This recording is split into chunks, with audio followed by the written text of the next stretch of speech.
On August the 11th, 1924, there are celebrations for the Constitution. Vice President Ebert wants to anchor parliamentary democracy in the hearts of the Germans. Above all, he wants civil servants to identify with the Republic. The Constitution has been in force for 5 years. For the first time, it guarantees basic civil rights and the equality of men and women, for all, irrespective of who they are. The Reichstag legislates and watches over the government. It is the supreme instrument of democracy. The president represents the counterweight to the parliament.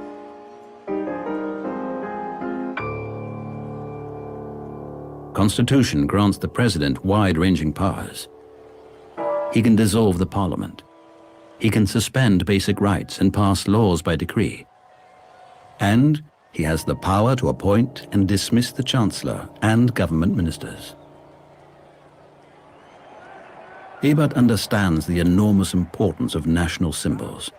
He wants citizens to identify with the new republic. In 1922, he names the Deutschlandlied, the Song of Germany, as the national anthem.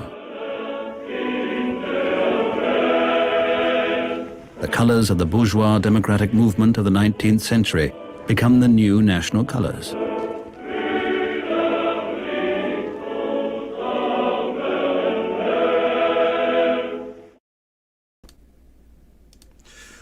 All right. Thanks for tuning in to another episode of The War Room, courtesy of YouTube. I'm your host, Admiral Sigma Jones. My co-host here, Mr. Logic's Finest. First and foremost, we just want to give a shout out to our subscribers. Thanks for listening in.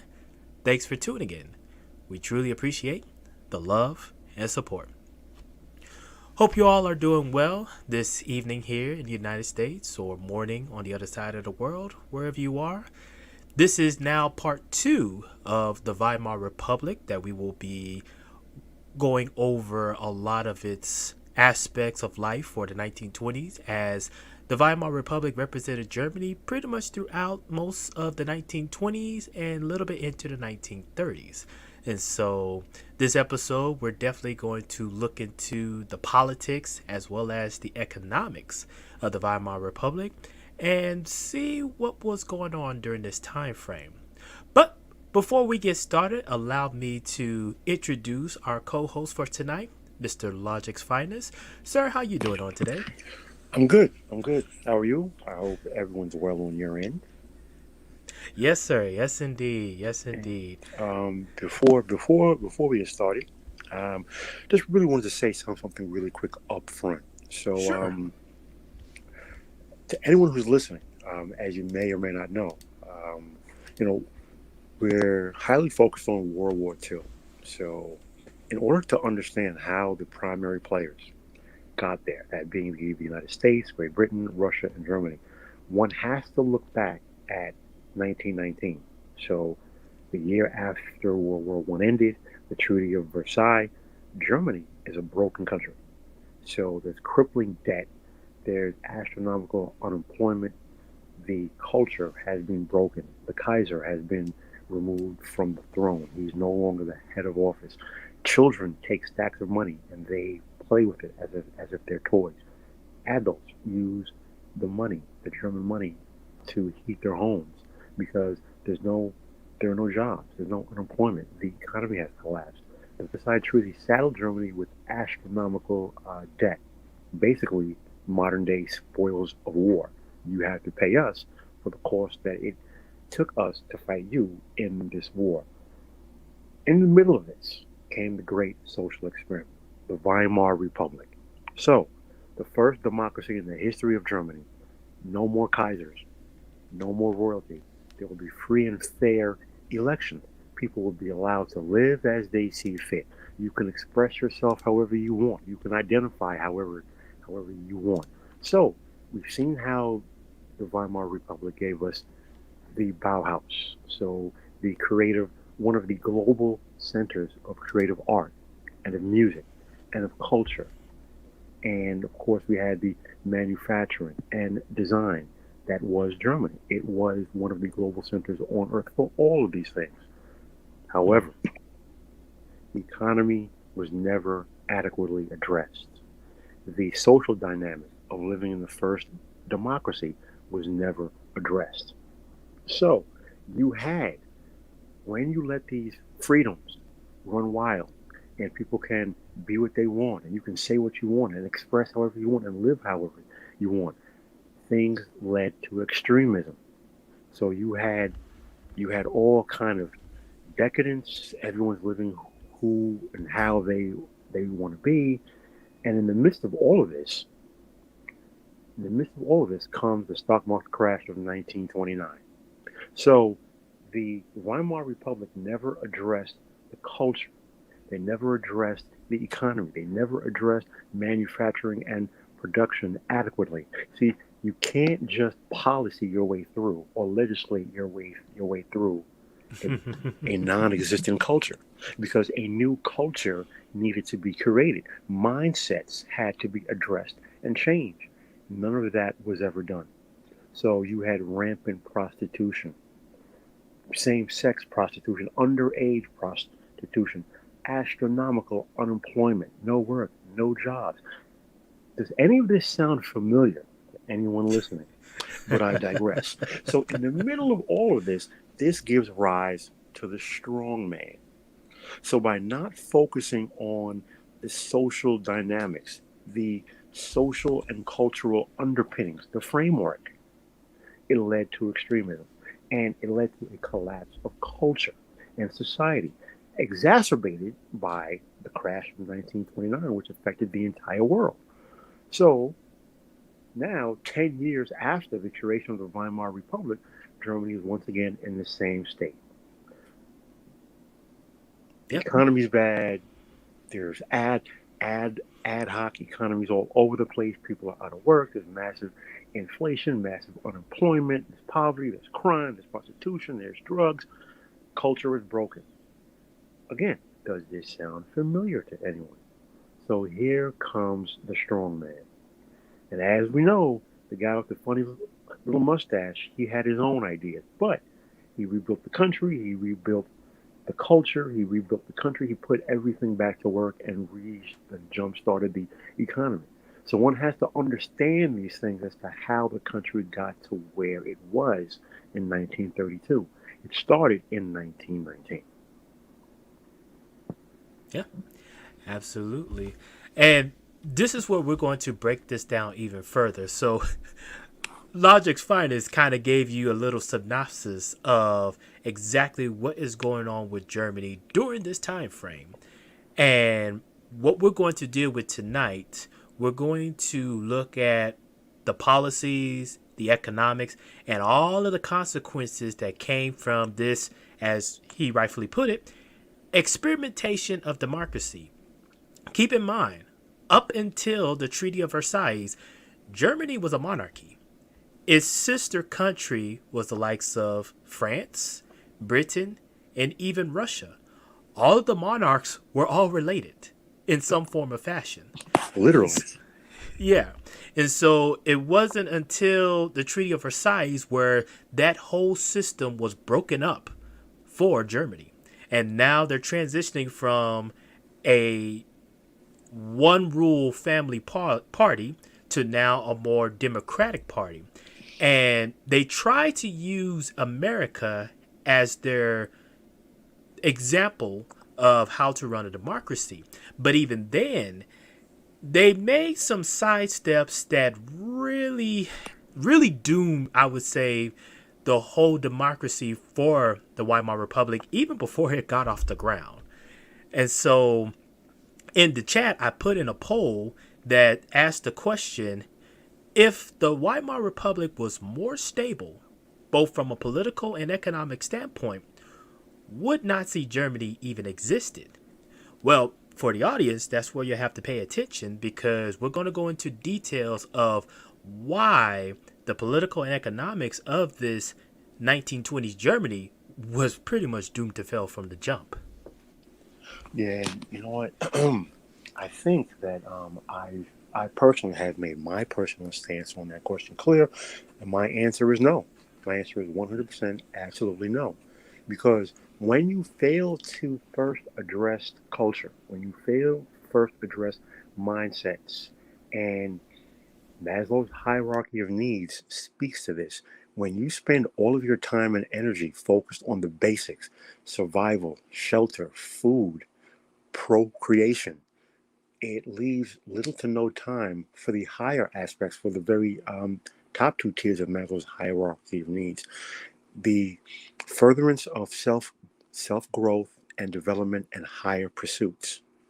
So had had the leaders in the Weimar Republic focused on more so on the cultural aspects and the mindsets and the human foundations and framework of a new society with this grand human experiment, and addressed the mindsets and culture and the people and the lifestyle and the economy and jobs and the political unrest and the social unrest. Had those things been addressed, you would not have seen. It is my contention, based on the facts, but my contention is that things would not have led to the extremism that led to 1929, just before the Wall Street crash.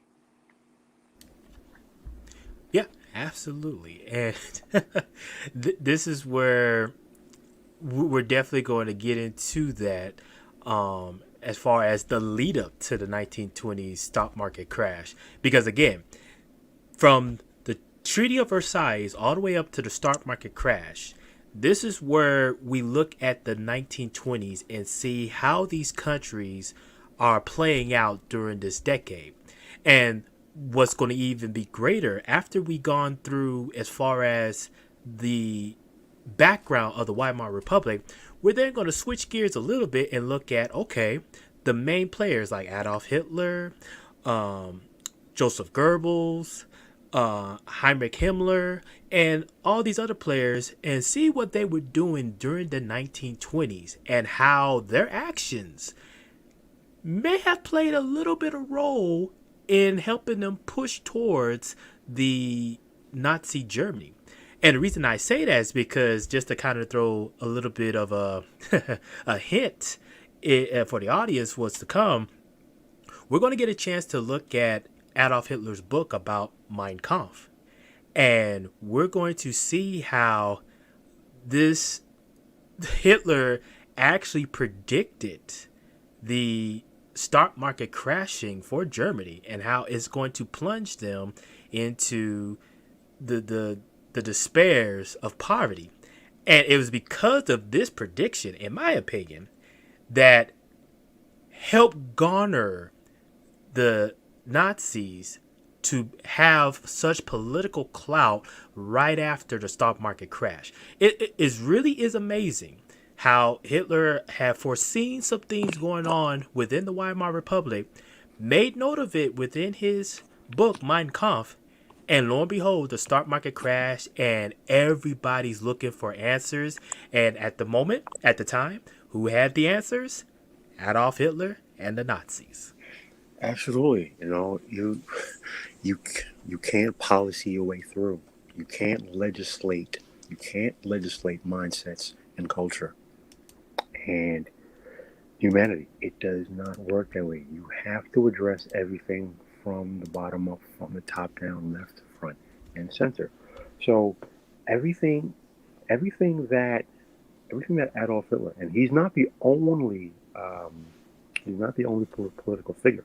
There were several parties in Germany at that time in the late 20s that were speaking of all these structural and fundamental deficiencies that the leaders of the Weimar leadership were not focusing on, and that there was a lot of social unrest throughout the country, largely led by the rampant unemployment, which led to the prostitution and drugs and other things of that nature, and that crippling debt being repaid to the victor nations under the Treaty of Versailles. So again, my contention is, had the Weimar Republic focused on those things, and had they put a bit more and this is going to get you quote unquote canceled in a lot of circles. But had there been more restraints, or at least a bit more thoughtful ap- application of letting people live how they want and express themselves and identify themselves and creating this, that, and the third, and done things in a more thoughtful process, it would have led to a better culture and society. But because that did not happen, when the stock market crashed, it exacerbated everything. Indeed, indeed. Well, let's get right into it then. This article that I just posted is from the Holocaust Explained. The link is in the chat. This kind of gives more details in regards to the politics and economics of the Weimar Republic. And so, for the audience, definitely I want you to pay attention to a lot of the details because we're going to see what were the key mishaps that would force Germany into the hands of the Nazi Party. So, the article starts off by saying the Weimar Republic was the new system of democratic government established in Germany following the collapse of the Second Reich. And the Second Reich was again the monarchy of Germany up until the Treaty of Versailles. The first elections for the new republic were held on the 19th of January 1919. They use a voting system called proportional representation. The Social Democratic Party won 38% of the vote and 163 seats. The Catholic Center Party won 20% of the vote and 91 seats. And the Democratic Party won 19% of the vote and 75 seats. The rest of the seats were divided up between the smaller parties. While the Socialist Democratic Party had won most of the votes, they did not win the majority, which should have been over 50%. Therefore, the Social Democratic Party joined a coalition with the Catholic Center Party and the Democratic Party to make up a majority. This coalition then had the task of drawing up a constitution for the new republic. As Berlin was still in the grips of revolution, the market town of Weimar was chosen as the meeting place. This venue gave the new nation the name of the Weimar Republic. So, as you can see, this was happening roughly around the same time of the Treaty of Versailles.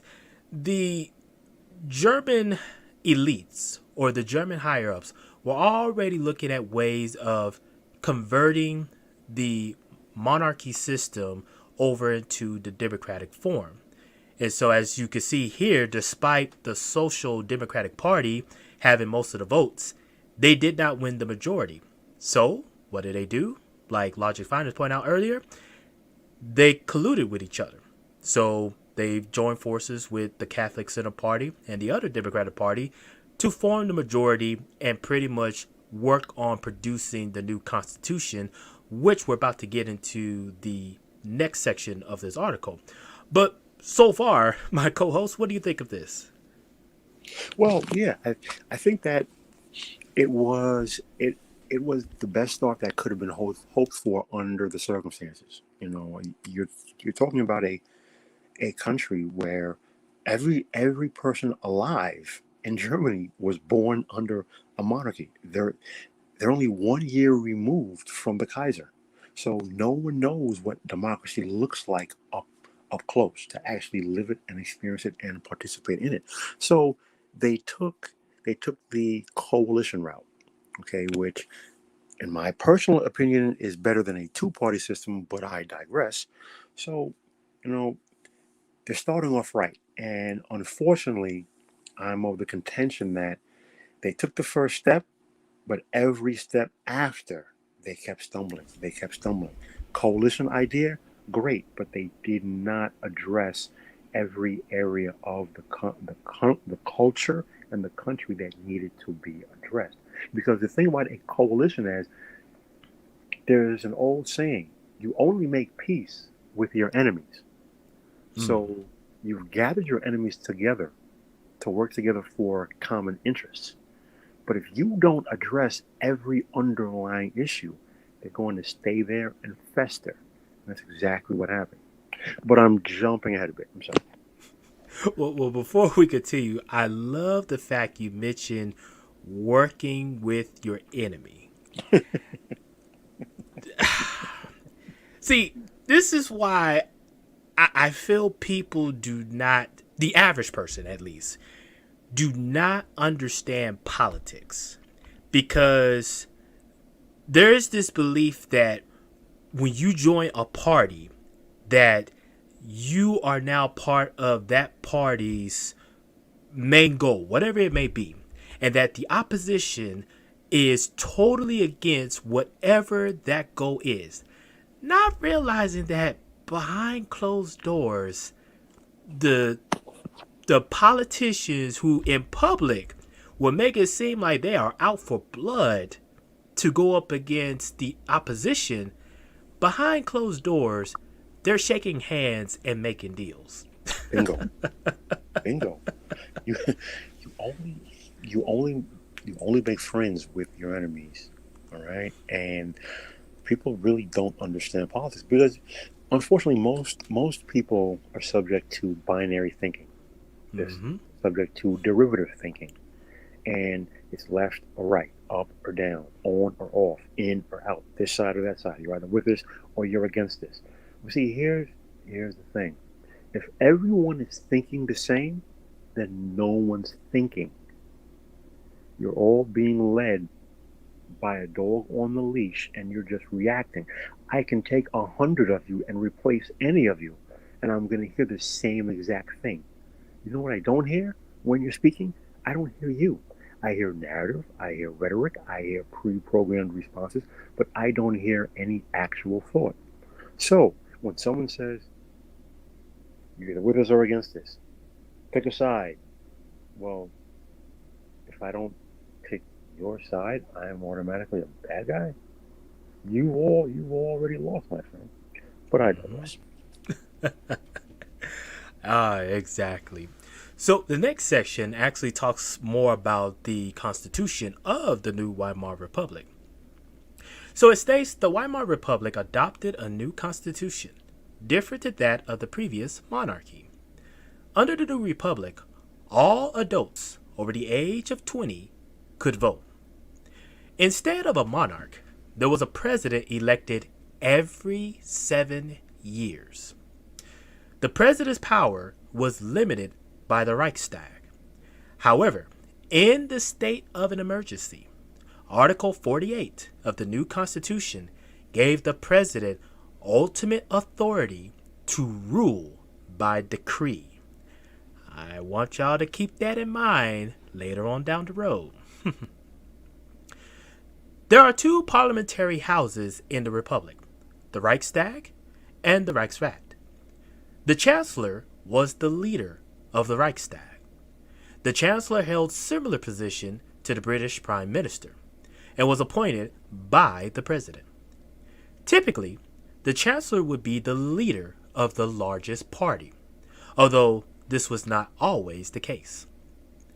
The Weimar Republic was a federal system. It was split into 18 different states called Länder, each of which had their own local government. The Länder could send representatives from their local government to the Reichsrat. Despite these changes, there was also many aspects of the government that continued as before. To maintain stability in government, many of the old civil servants and military leaders stayed in similar positions of power, and therefore still had enormous influence. So, as you can see here, the Constitution is, if you haven't caught it by now, has a similar setup to America's Constitution, where it's broken up into two different parliamentary houses, the Reichstag and the Reichsrat, similar to the House of Representatives and the Senate. And then they have a state system called Länder, which is very similar to the 48 states of the United States, where the local officials or government from that state will represent within the Reichstag. Very similar to the American political system. Now, what's interesting is how towards the end where it says to keep stability of this new government, many of the old civil service and military leaders still held similar positions as they did during the monarchy reign. Uh-oh. And now you can see where this system now has a chink in the armor. Yeah, and history is replete with this problem. And this is why I said great first step. Everything after that was an absolute stumble, compounded by a stumble, compounded by a stumble. I understand the idea that in the interest of expediency, you want to keep these people in their same positions that they held under the Kaiser. The problem here is that you have this new system. Nobody really knows what's going on, and you're divvying up the country. What basically happens is you created little fiefdoms. Mm-hmm. So now you have these men who are basically set up as miniature kings, and unfortunately, that is what tend to happen. And we've seen this played out in every endeavor of human history since, right up until 2021. You give a man in this position an amount of power, and he will run with it, especially if he was an enemy or he was from an old system and now there's a new system being put in place who certain people higher ups may not necessarily know the ins and outs and the day-to-day what's going on in this individual area. He's got you by the short and curlies, and you did it to yourself. Yep. Indeed. And to me, this is where it's like you said, looks good on paper, sounds perfect and everything, but this is one of those small missteps that really it just caused the system to already start off on the wrong foot. Because anybody could tell you, if you are converting from an old system into a new system, one of the worst things you can do is have someone who was, to be politically correct, incompetent in the previous system, right, and allow them to remain in their position while you convert to a new system. Exactly. I could not have said it any better. You need fresh perspectives. You need fresh ideas. You can't legislate your way through. You can't policy your way through. Same way you can't certificate your way through. It does not work that way. If you keep putting Band-Aids, you can't keep sticking your finger in the holes in a dam. You have to fix the underlying problem. You have to address the underlying problem. And if you keep taking these small missteps instead of looking at the underlying problem, I liken it to the difference between Eastern medicine and Western medicine. Mm-hmm. Western medicine likes to treat symptoms. Eastern medicine treats the underlying cause. Mm-hmm. So, there it is. Yep, indeed. And now, in the next section, we're going to talk about that chink that's starting to show instability. So it says the new proportional representation system of voting in the Weimar Republic caused political instability. Whilst the new system intended to reduce political conflicts, it in fact resulted in many different parties gaining a small amount of seats in the Reichstag. This meant that no one party had an overall majority, and parties joined together to rule in coalitions. In these coalitions, each party had different aims, which often lead to disagreements on policy. These disagreements made it difficult for the Reichstag to govern. In the early 1920s, there were many changes of government, which made managing Germany's political and economic problems very difficult. In addition to this difficulty, the unpopular reparations payment, which Germany were forced to pay through the Treaty of Versailles, put a huge amount of economic pressure on the government. These tough economic and political circumstances made people susceptible to extreme political views. In order to keep control and peace in the early 1920s, Friedrich Ebert relied heavily on the traditionally right-wing army and Freikorps. So again, we can already see how this new democratic government is starting to fall apart. Number one, you have a system to where there's not a political party that's the majority rule or the majority of the two parliamentary houses. So what ends up happening, you have parties that will combine together in coalitions in order to rule the majority.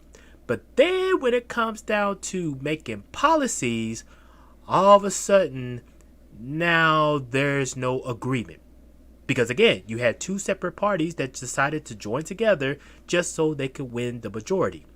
But then when it comes down to making the real policies, that's where all of a sudden you see division amongst the majority, which should be very familiar for those who understand the American politics if they've been listening in lately. But I digress. Right. So, to not to put too fine of a point on it. So, if you don't control a majority of the government, you're going to have a very difficult time getting policies through or enacting any legislation because you don't control the majority of the governmental apparatus. If you since you don't have that majority, what is that a reflection of? It's a reflection of you don't have the majority of the country behind you. So rather than put these band-aids on and keep talking about, oh, we're just going to policy our way through, we're just going to legislate our way through, you have to address, again, I cannot over stress this enough, you have to address the social framework and the mindsets and the conditions on a day-to-day basis of all the people. Failure to do so does many things. It turns the people against you because people, for the most part, can't see beyond what's right in front of their face. Two, since you don't have the backing of the people, you already don't control the government, it makes you look weak to the other political leaders of these other political parties. And that's exactly what happened. Yet another fire that the Weimar leadership did not put out. So again, this grand social experiment, they kept shooting themselves in the foot at every turn. So this is why I understand when I hear certain people and they make claims about politics, and I shake my head because you don't understand. You're discussing the trappings.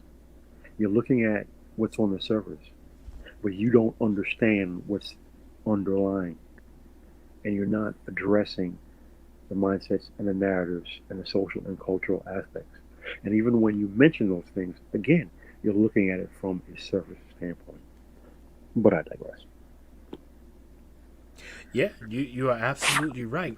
And then, as they say, to add the cherry on the top, while you got all of this going on within the Reichstag, you still had this humongous debt. Yes. Thanks in part to the Treaty of Versailles, that is the number one issue that Bingo. the Reichstag needs to focus on. Bingo. So all the other policies, anything that should be more of human rights and trying to, make things more stable within this new government goes out the window because you're more focused on how can we pay off this debt. There you go. If you don't have a strong economy, you don't have a nation. It's as simple as that. If you don't have a strong economy, you do not have a nation, because whatever culture that you may have, whatever you, if people are not working, they're not going to support you. If they can't put food on their table or clothes on their children's backs or heat their homes, they're not going to support you. Everything starts and ends there. Mm-hmm. What do I always say? Follow the money. The money. Nothing else matters. Nothing. Follow the money. And speaking of following the money, I want the audience to pay attention to this picture here. So this is stacks upon stacks of Reichsmarks that we're about to talk about in the next section. And just keep in mind, all of the stacks you're seeing is worthless. And you're going to see why. You're going to see why. So next it says, throughout the war, the value of the German currency, the Reichsmark, fell considerably. In 1914, 1 British pound was equal to 20 German marks. In 1919, 1 British pound was equal to 250 marks. To try and meet the requirements of government spending and alleviate the post-war situation, the government had little choice but to print more money. This, in fact, made the inflationary situation worse and again reduced the value of the Reichsmark. Meanwhile, in the midst of this economic crisis, Germany continued to attempt to pay the reparations as dictated by the Treaty of Versailles. The reparations had to be paid in gold marks, which maintained its value, whilst the German currency declined. This made it more and more expensive to pay. In 1922, Germany requested permission to suspend their payments while their economy recovered. This was refused by the Allies. By 1923, Germany reached breaking point as inflation started to run out of control. They were unable to continue paying reparations. On the 9th of January 1923, in response to the lack of payment of reparations, France and Belgium invaded the Ruhr. The Ruhr was a region of Germany which contained resources such as factories. The French and Belgians intended to use these resources to make up for the unpaid reparations. German factory workers refused to cooperate with the occupying French and Belgian armies. With the German government's support, the workers went on strike. The French sent their own workers and arrested the leaders of the German strikers and the German police. This led to violence on both sides. With the French and Belgian occupations of the Ruhr, goods in Germany became even more difficult to obtain and therefore very expensive. To fix this problem and pay the striking Ruhr workers, the government again printed more money. This led to hyperinflation. Now check this out. By autumn of 1923, a loaf of bread costs 200 billion marks. Let me repeat that again. By the fall of 1923, a loaf of bread costs 200 billion marks. Workers paid by the hour found their wages were worthless because prices had risen since they began their shifts. The situation was critical.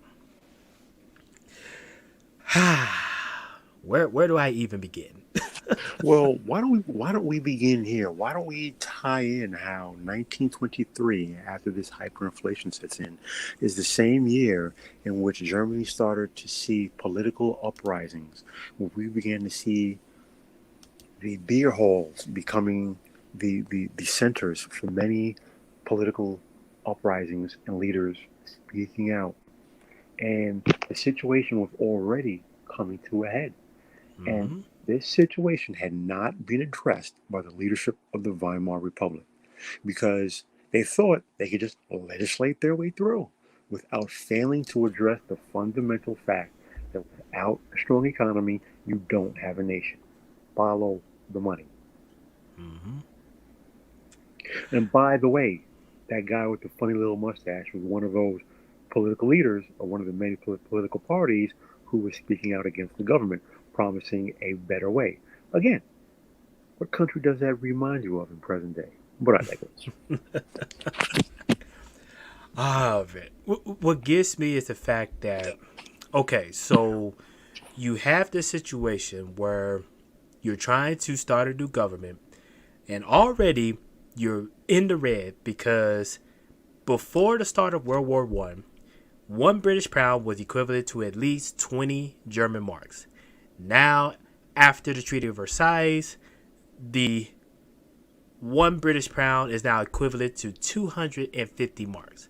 So already inflation is running rampant because you got to pay this high debt back to the Allies for the war.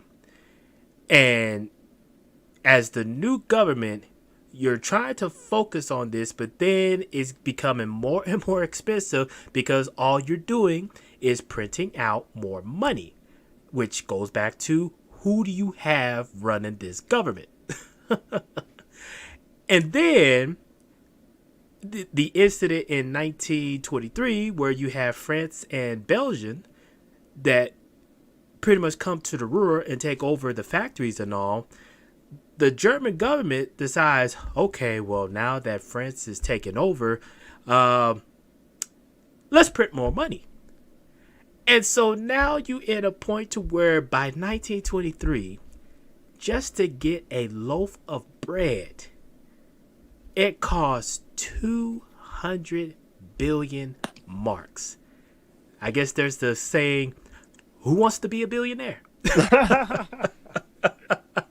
You know, not to put too fine of a point on it, but every country now, through their central bank, they come to a point where they just print more money. But now, Mm-hmm. every time you print more money, you effectively reduce the overall value of your currency. The caveat being, unless you have the ability to control the overall value of your currency. Now, that's a rather rare circumstance that the United States happens to be in, and several other countries are in. So those stimulus checks that certain people ran right out and bought new sneakers and wheels for their cars, but I digress. The government was able to print new money without adversely affecting the overall value of the currency because America has the ability to externally control the value of its currency.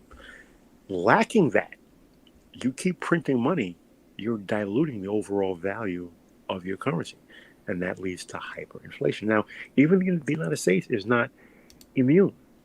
And all the countries right now that have the ability to control the value of their currency, separate from printing more money, if they were to get carried away, they could put themselves in this very same position. Right. Again, not to put too fine of a point on it. So these are the things that people talk about when they bring this up. And I know it bores people to tears and they don't want to hear it. But here on this channel, we will touch on these things for the sake of clarity. Mm-hmm. And again, we need to touch on this because before we get to the main events of World War II, we you can't do it justice if you don't go over a lot of the events that happened before September 1939. Mm-hmm.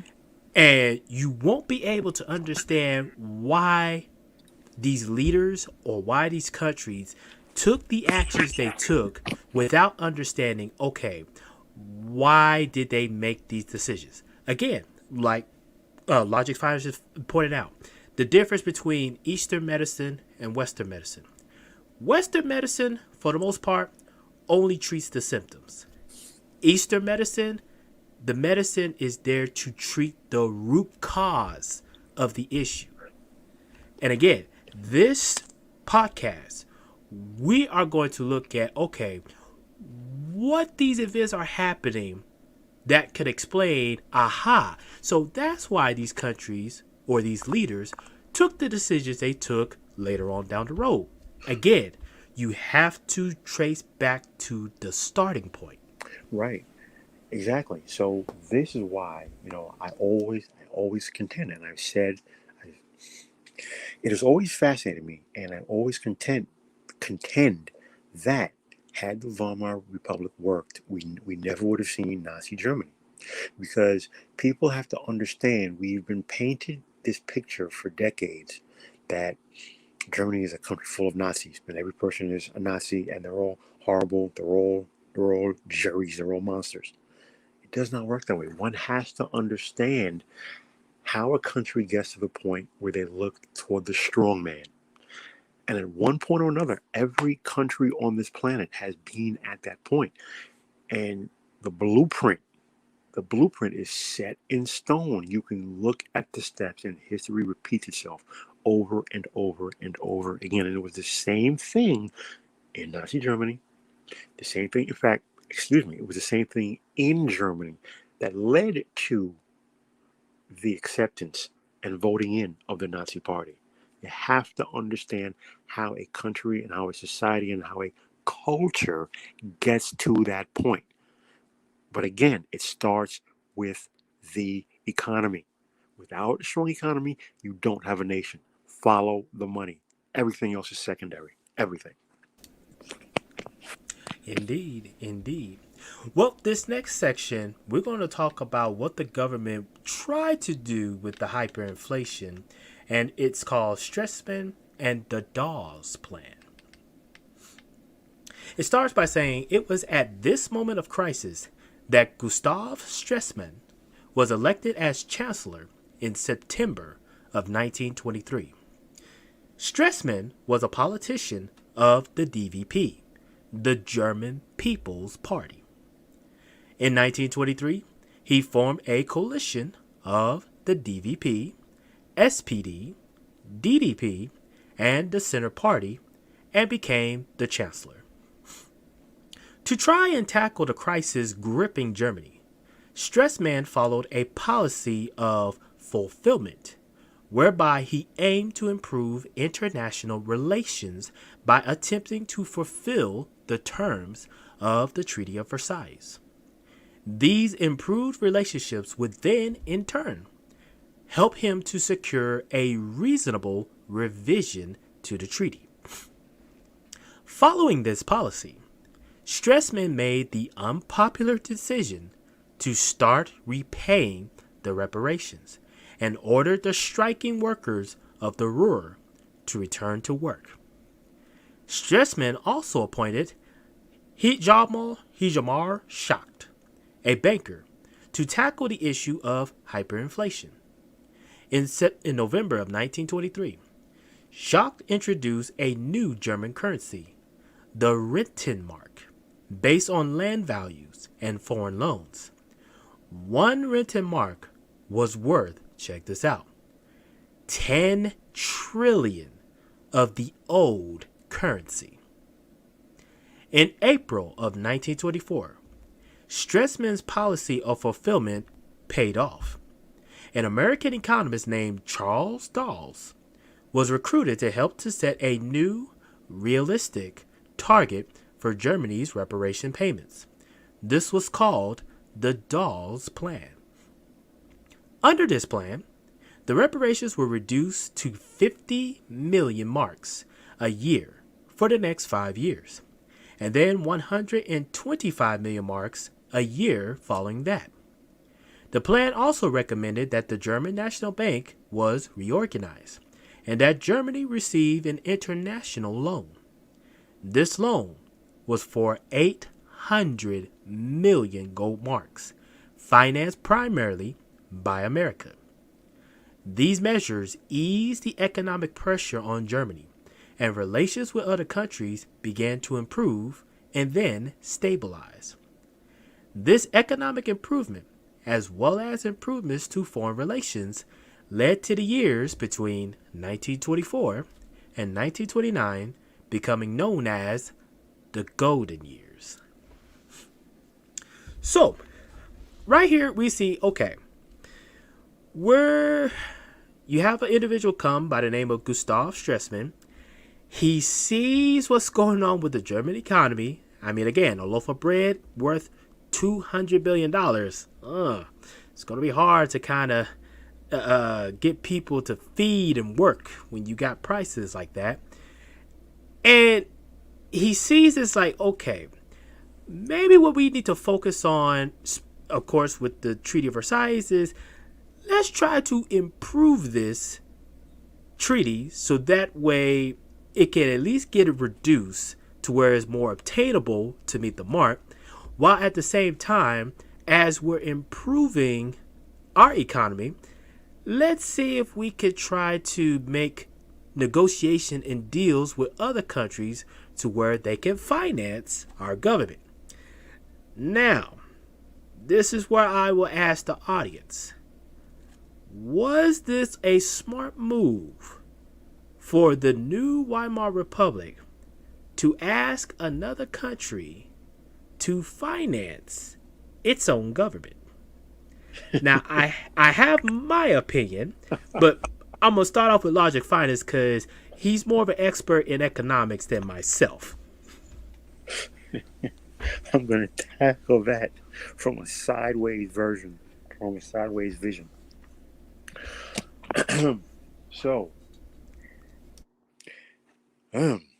you have a lot of people who,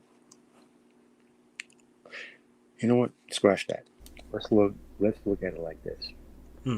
Throughout history, no nation helps another nation unless it benefits them. History shows that a nation does not help another nation unless there is something in it for them, or unless they're quote unquote allies. But even then, there has to be some sort of reciprocity or something of some benefit for that country that is helping out the second country. So when you put yourself economically in debt to another or in their pocket, under their thumb, you are effectively handing over control of your nation to another nation. But as I always say, follow the money. You're not putting yourself under the control of that country. You're putting yourself under the control of the banks and the financiers of that country. That's who you're putting yourself under the control of. So, on paper, this might look okay. This looks like a smart deal. This looks like a good way to get us through. I highly disagree. Your goal should be to jumpstart your economy, to put yourself on a position where you can finance your own manufacturing and production and agriculture and put your people to work so that they can feed themselves, so that they can provide for their families, so that you can now form a manufacturing and production base so you can do what? Export goods and services. Again, follow the money. If you're not doing that, everything else you're saying is pie in the sky dreams. You can be upset, you can run from it, dread it, destiny arrives all the same. So there it is. Continually more stumbles upon stumbles upon stumbles. And you know, that got me thinking, as you explained that very beautifully and perfectly. So that got me thinking, because I like to tie this into current events so that our audience can see the similarities and differences. So you have certain groups that are pretty much demanding, without any sort of plan, that the government needs to pay them reparations.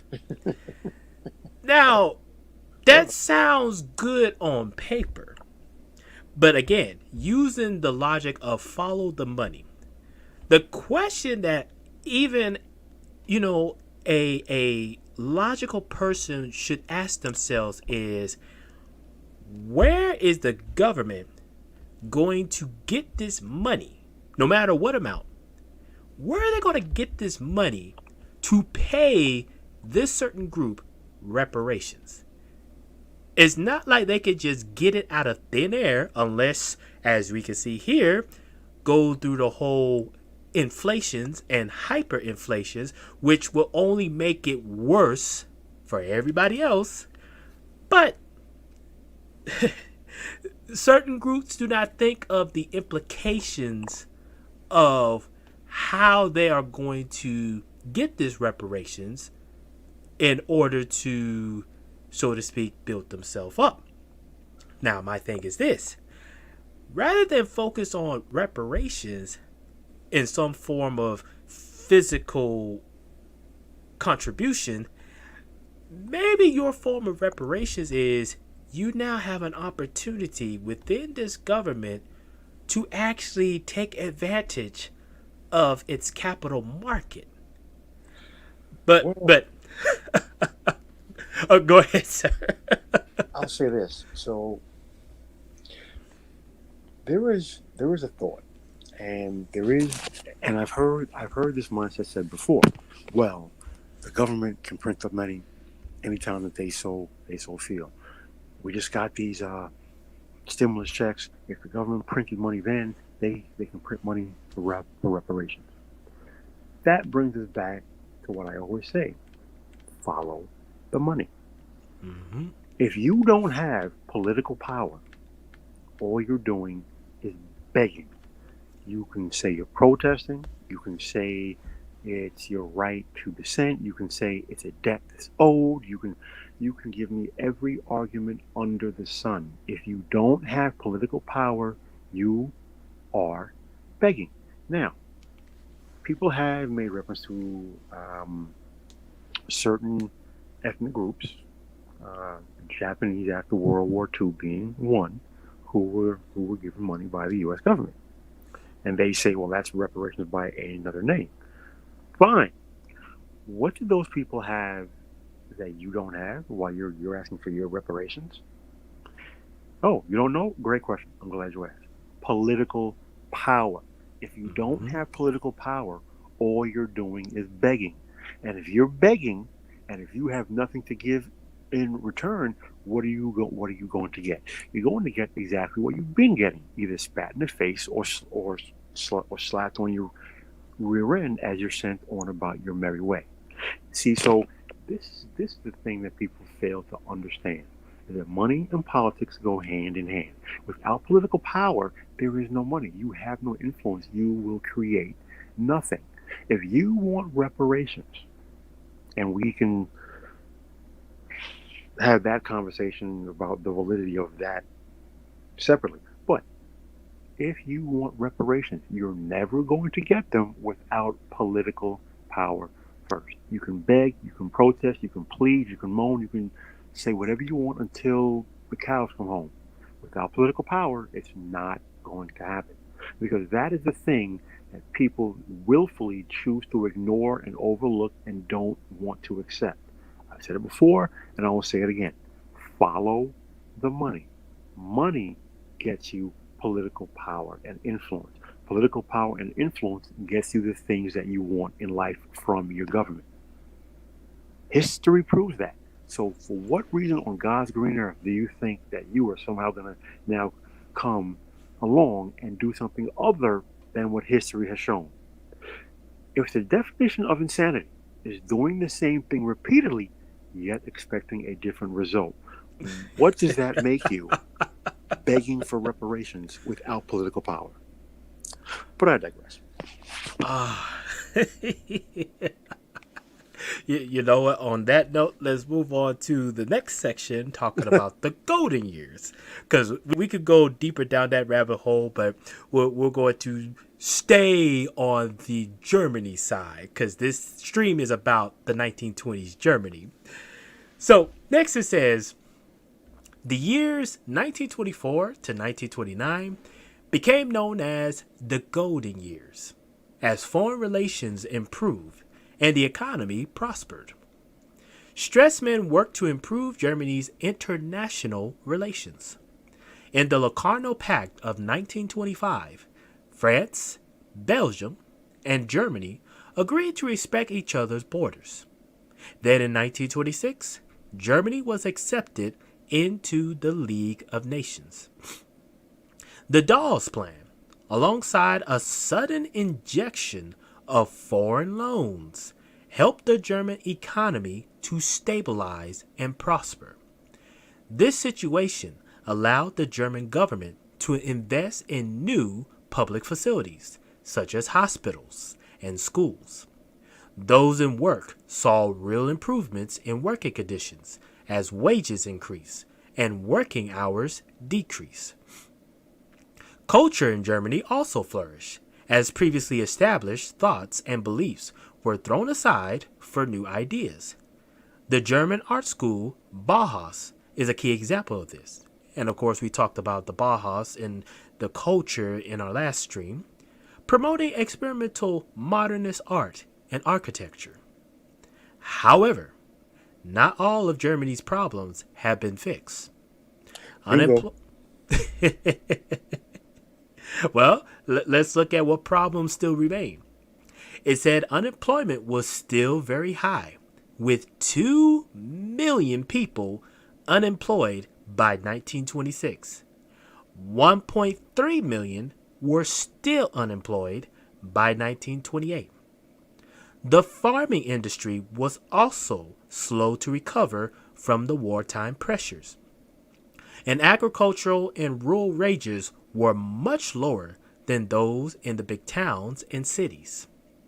Furthermore, the sudden injection of foreign loans had left Germany dependent on income that they could not control.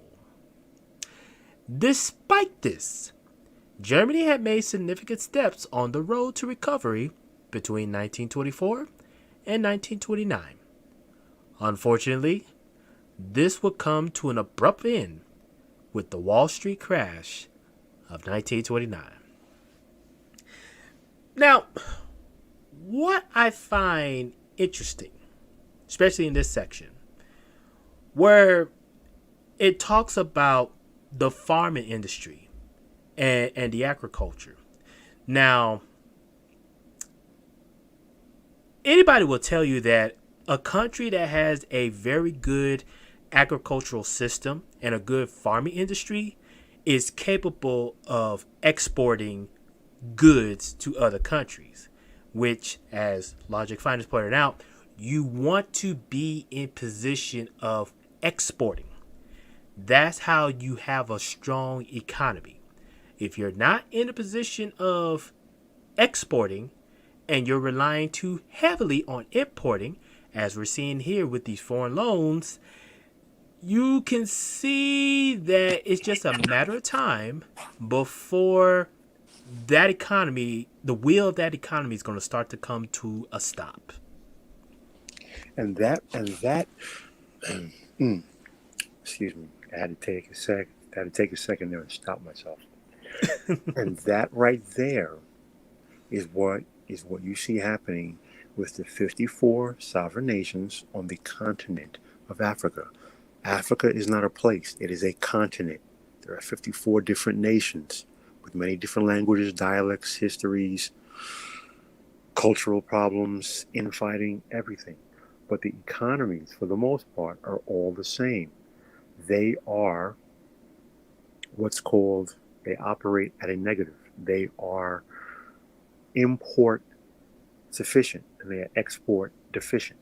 They bring in more than they send out. So a A country has to be self-sufficient. It has to export goods and services or generate income through services. Either or.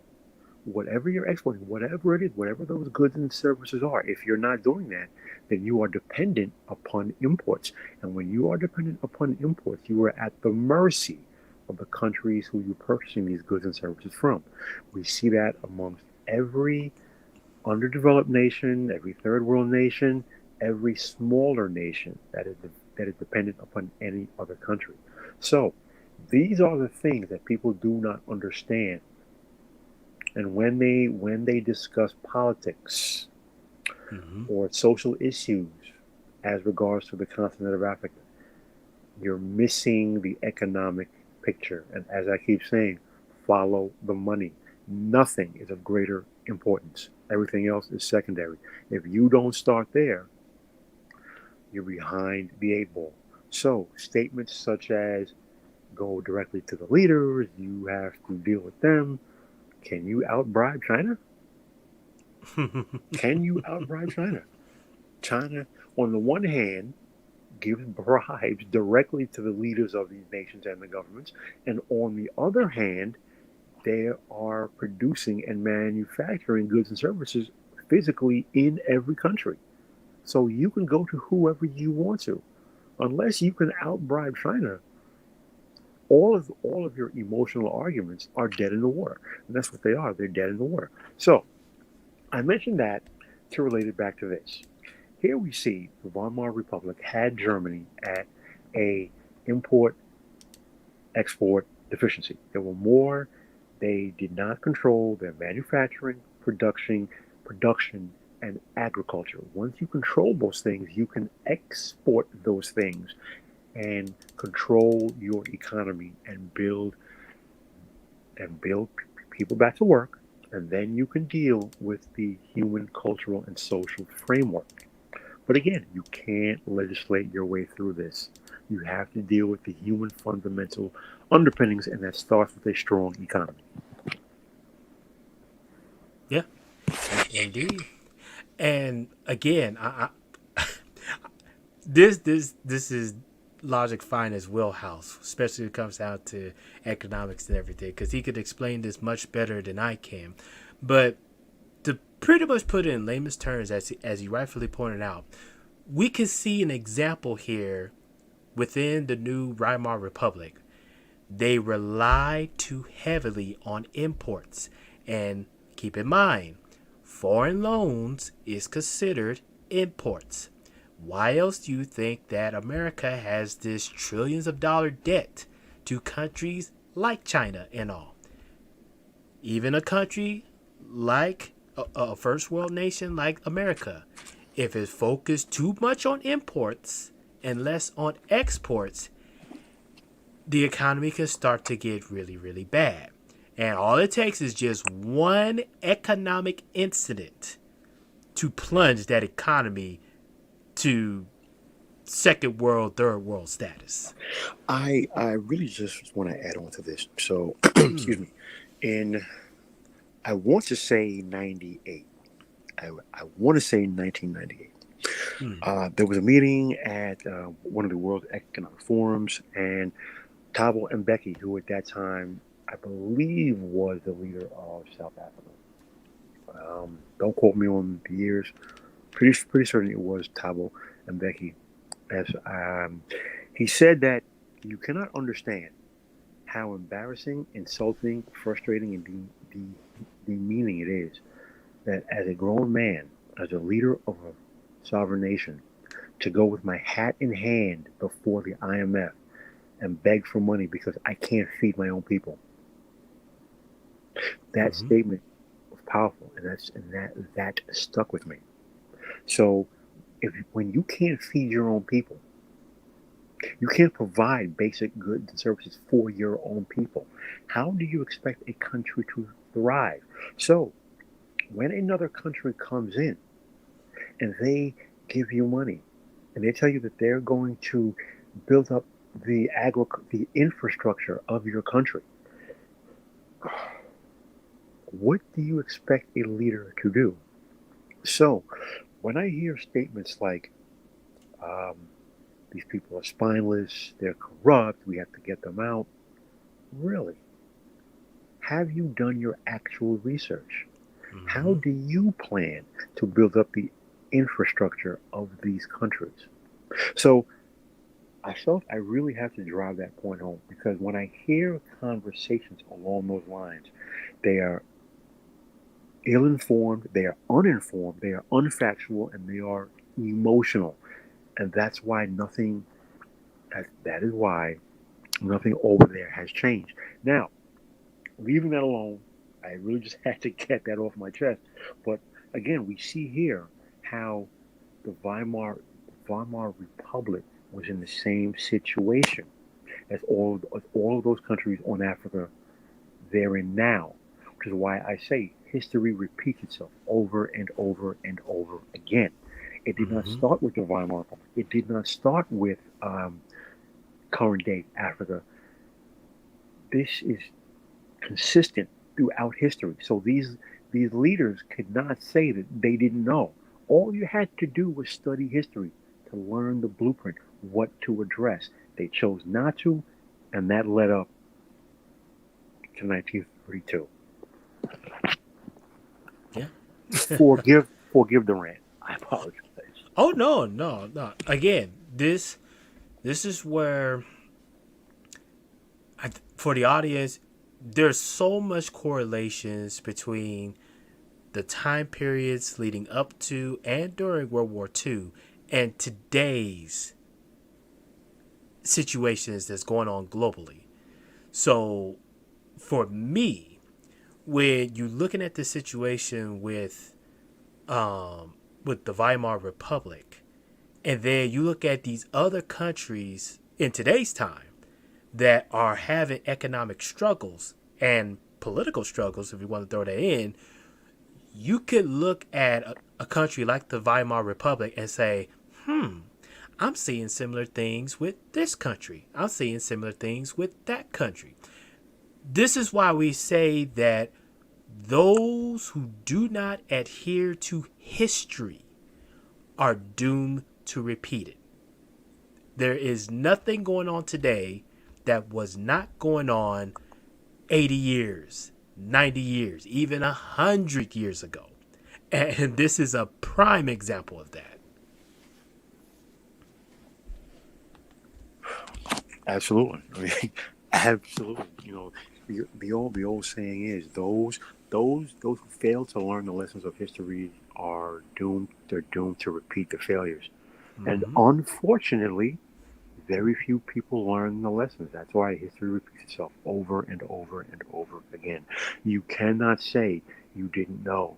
You had no roadmap. This was unprecedented. No, it isn't. There is nothing new under the sun.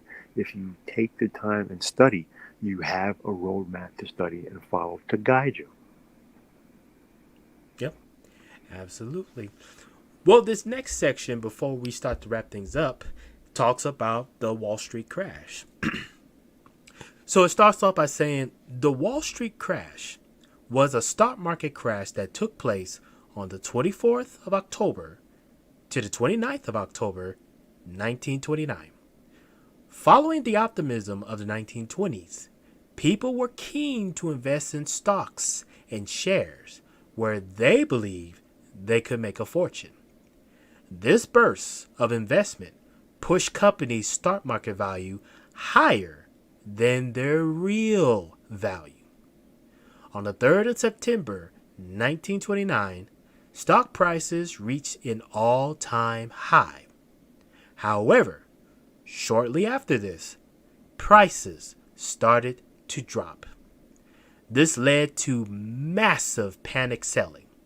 By October of 1929, the value of the market was cut in half. As the world economies were linked through international businesses, the Wall Street crash resulted in an international depression. As a result of this international depression and the need for money at home, the USA called in their international loans. Germany was reliant on international loans and investments. They had to use these, as explored before, to rebuild their economy after the war and hyperinflation crisis, and invest in new schools, new businesses, and hospitals. As the USA removed this investment, Germany fell into another economic crisis.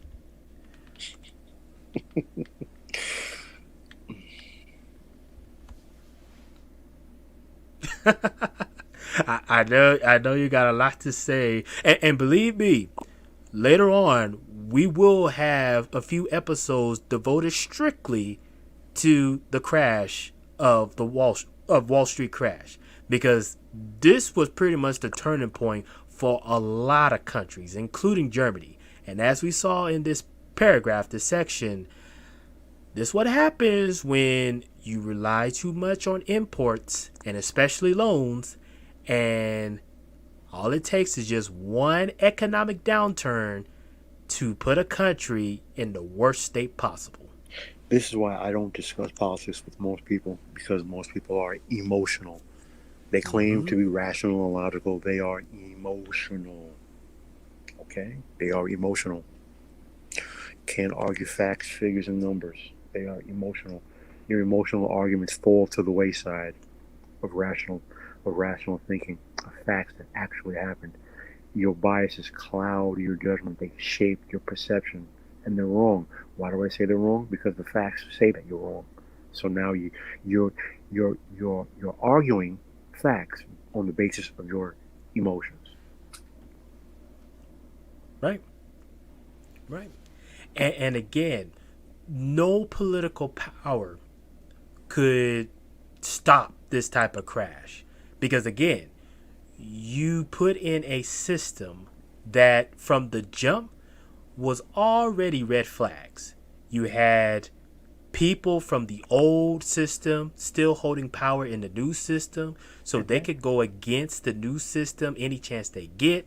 You have a political system that's based on proportional voting. So because a political party did not get the majority of the votes, they will team up with other political parties to get the majority, but then turn around and can't focus on how to institute policies to better the economy. And then to top it all off, you have this huge reparations from the Treaty of Versailles that was pretty much impossible to pay back. So you come up with a plan to ease the relations with other countries to bring down this price. And furthermore, you rely on imports like foreign loans to get your economy up and running, which sounds good. It does sound good. But if you don't have a strong economics to keep it stabilized, it's going to go downhill when, as they say, the chickens come home to roost.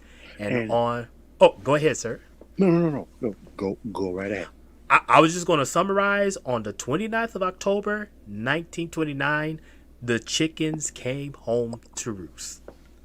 Something that I really want people to think about and consider.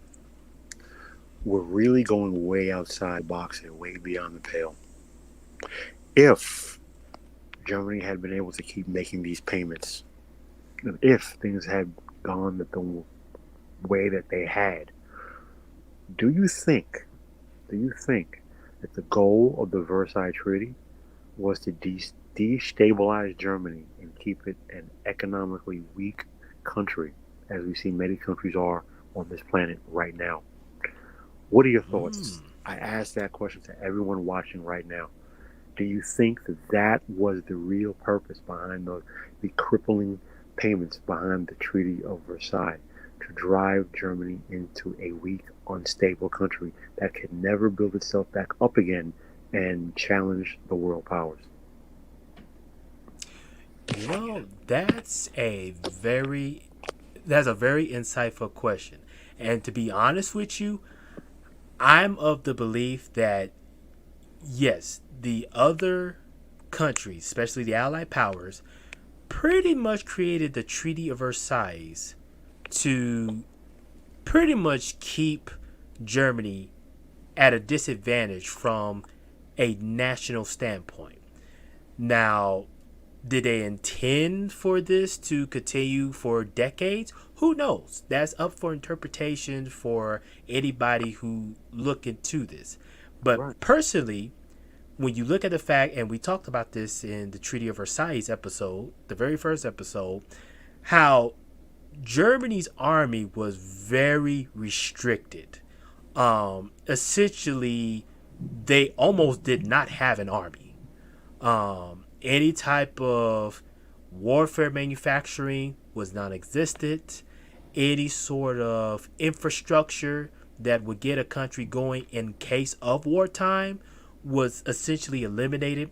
And then to top it off, you have this economic pressure from reparations that essentially it was the whole embodiment of your country.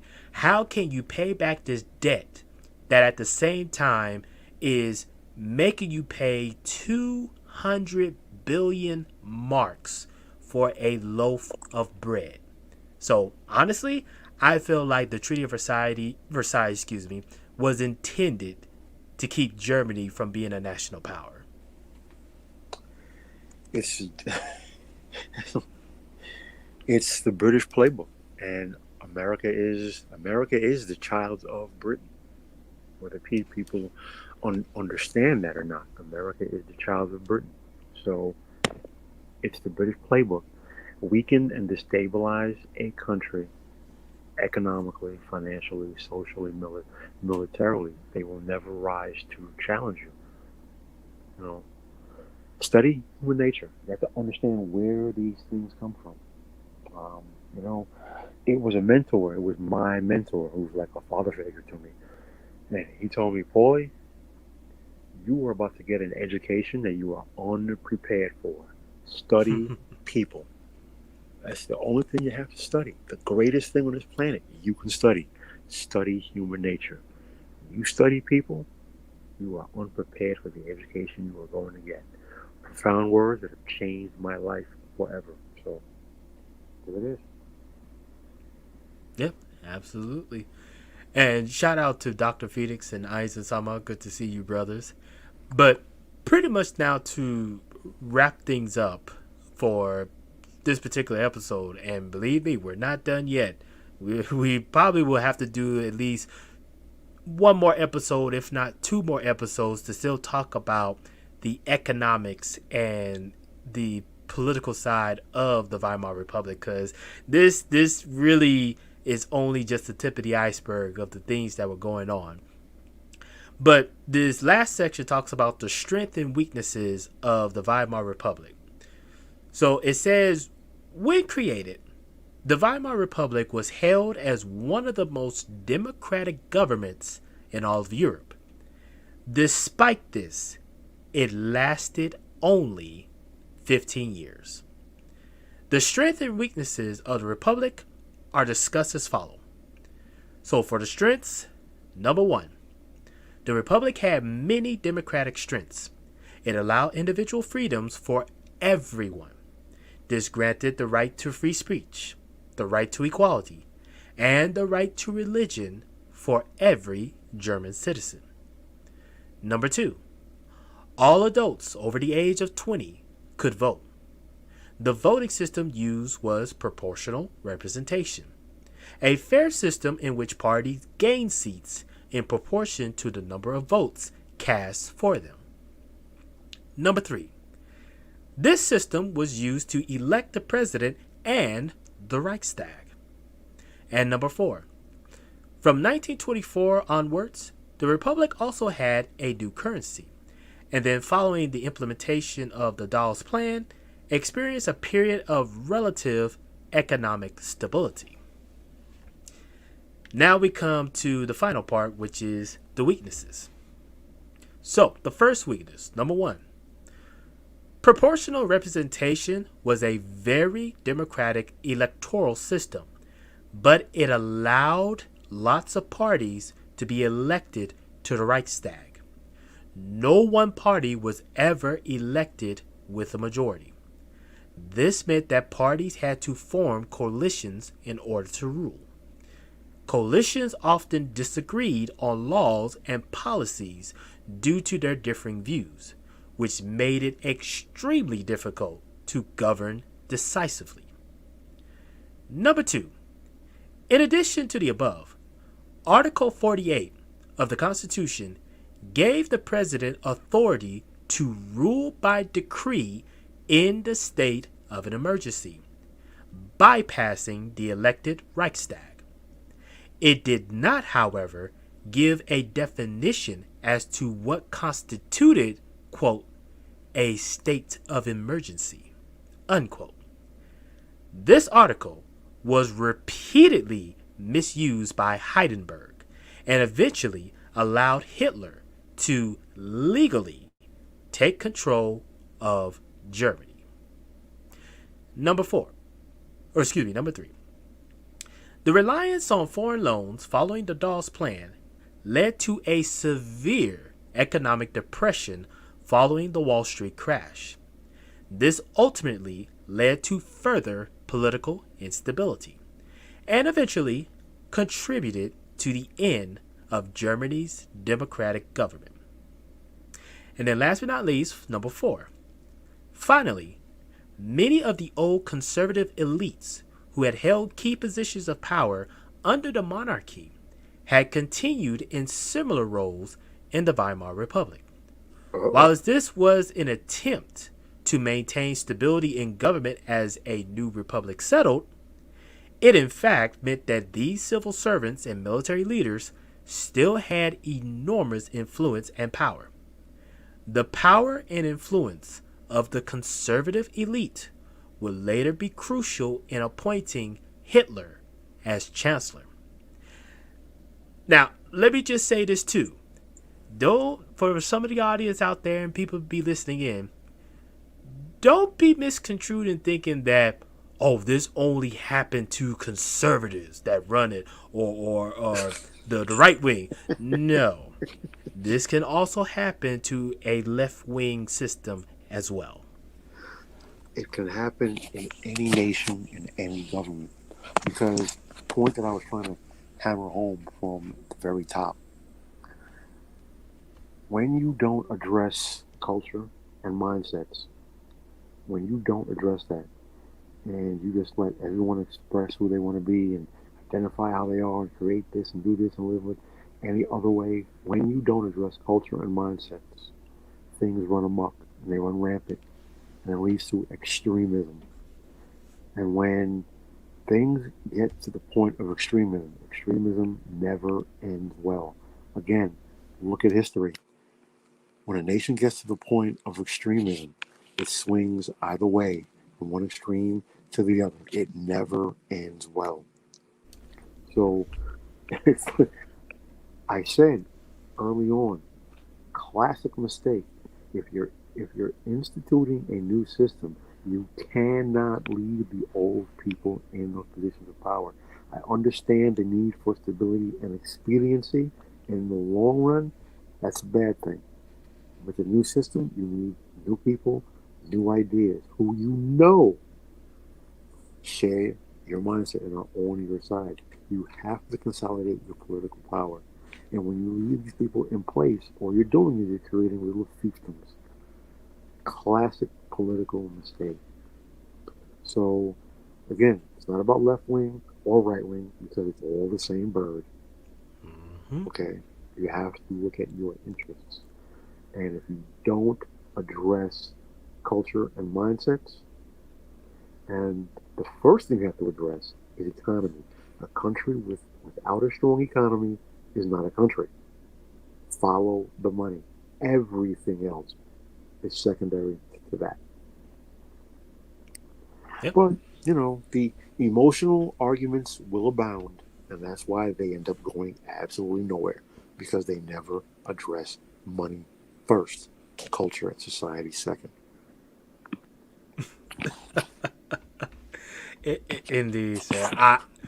Right now, I'm just amazed, and the reason why I say I'm amazed is because I look at this situation that happens with the Weimar Republic. And I'm looking at the current situation right now with America. And there's so much similarities that are going on as we speak. But it's just literally flying over the heads of many people. And the reason being is because, number one, they are not learners of history. That's the first thing. And then number two, as you rightfully pointed out, everything is about emotions. Forget logic, forget rational thinking. It's all about how I feel. Not realizing that feelings don't run governments. They never run governments. Money and power runs government. You know, I'm gonna ask this simple question. I'm gonna ask this simple question to anyone in the audience, and you as well. Well, I already know you know the answer, but if you have a political party and the political party does absolutely nothing for you, what do you benefit by supporting that party? Could anyone answer that question for me, please? Anyone. It doesn't matter what the party is. Political party does absolutely nothing for you. What do you gain by your continued blind support of this party?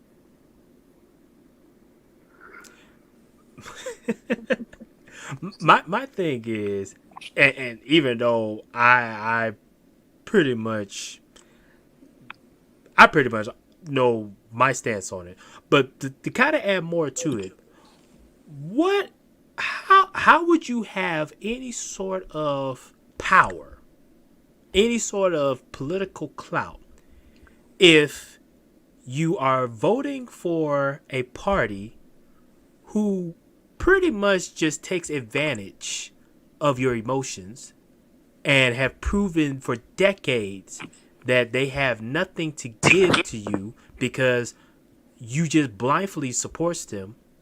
Meanwhile, you have other political parties that essentially can win important seats and positions without your contribution.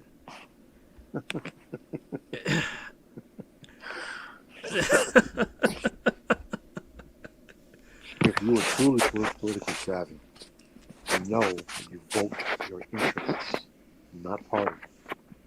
You vote your interests. You never vote party. You vote the interests. You let the sheep vote party. If you're savvy, you vote your interests. See, that whole thing, you have to choose a side. Left, right, up, down, in, out, black, white. That's binary thinking. If everyone is thinking the same, no one's thinking at all. You always have a choice, and that choice is you. Vote your interests. What is in your best interests? Not what someone is telling you you have to do based on emotion. And you know, Thomas Sowell said something that really stuck with me. Uh-oh. A lot of people have this misguided notion that somehow the past is playing out in the present. And it does not work that way. The past is in the past. We learn from it, you study from it, but you have to realize it's in the past. You can't change it and you can't go back. And you can't say that, well, had XYZ been differently, the past would play out in the present this way. No, it does not work that way. The past does not play out in the present. It's in the past. What's in the present is in the present, and you have to be prescient in the now, and understand and adapt and live in your present, and govern yourself accordingly. If not, you're doomed to just keep living in the past and keep doing the same things repeatedly and over again, expecting a different result, which is a textbook definition of insanity, by the way. Mm-hmm. So again, you have to vote your interests, and binary thinking leads to predictability, and predictability is a weakness. Political power comes from one thing and one thing only: money. That's what Yep. gets you political power. Money. Money gets you political power. Political power gets you the things that you want done from your government. Plain and simple. Anyone else who tells you anything different, they don't understand how things really work. They live in a fantasy, emotionally driven world, and that's where they're going to stay, accomplishing absolutely nothing. Yep. Indeed. So before we end the the stream at the moment, so I did close the poll that was in the chat. The poll asked the question: do you believe Nazi Germany would not have happened if the Weimar Republic was more stable? So, for what I can see with the results, we had 16 votes to come in. 68% voted yes, and 31% voted no. So, again, this question is definitely something for the audience interpretation based on the information we provided. And again, there's going to be more questions that's going to be deep thought as we get deeper and deeper into the series. But again, I'm of the belief that even with a more stable government for the Weimar Republic, if they were to be more focused and they were to be more substantial in taking the right steps and everything, I personally don't think that it would have prevented Nazi Germany from becoming the state that it was in the 30s. Reason being is because, number one, the Treaty of Versailles. That treaty from the 1920s onward was forever over the head of Germany. And because of that treaty, Germany was essentially, as we talked about it, it was going to prevent them from really becoming a more strong economic type of nation, because you had this debt that no matter what, you have to pay it back. If not, other countries was going to take advantage of you, and you have no military, you have no way of self-defense. That was going to drive any political party that had the power, which after the crash of 1929 was going to drive any sort of right-wing power into that political clout. So, again, personally, I think the Weimar Republic, even if it was more stable, it was doomed to fail some form or fashion. It probably could have lasted more than 15 years and maybe have changed the trajectory of World War II as far as for Germany's side. But again, it was still doomed to fail.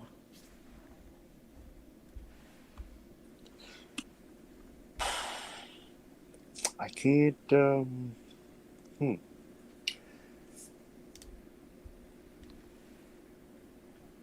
I I can't.